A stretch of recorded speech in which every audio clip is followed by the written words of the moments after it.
Welcome back to Andy's Guides. In today's video, we are going to show you how to see your rating in chess.com. Let's begin.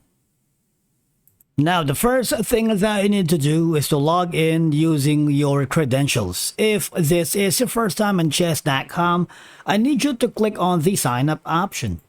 And from here, just follow the on-screen instructions and you're good to go.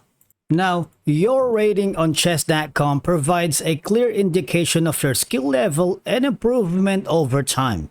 And of course, knowing your current rating allows you to set realistic goals for improvement, whether you aim to reach a specific rating milestone or compete in higher level tournaments. Understanding where you stand is essential for goal settings.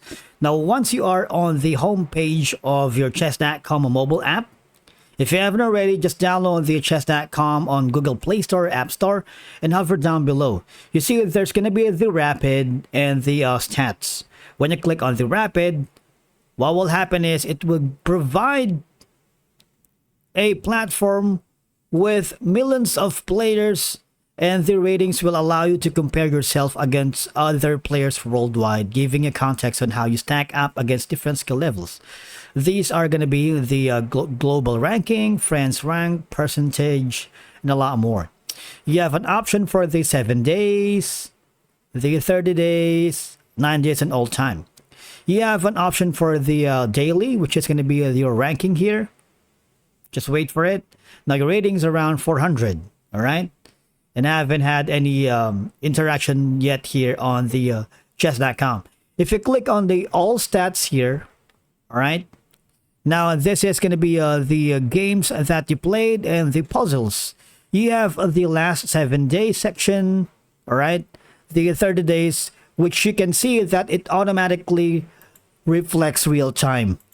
Like 90 days, 1 year, and all time. All right, let's hover to the 7 days, wherein this is going to be my current ranking as of now on the Puzzle Rush or Daily 960. You can also click on the compare and just enter the username that you wanted to compare your rank with, and that is your rating profile often highlights patterns in your gameplay, and by analyzing your performance against a specific username at different rating levels, you can identify strengths to leverage and weaknesses to address through practice and study. All right, and basically that's how you see your rating here in chess.com using your mobile device. Just open the chess.com app, and I believe that's it for today's video. Thank you so much for watching. We will see you again in the next one.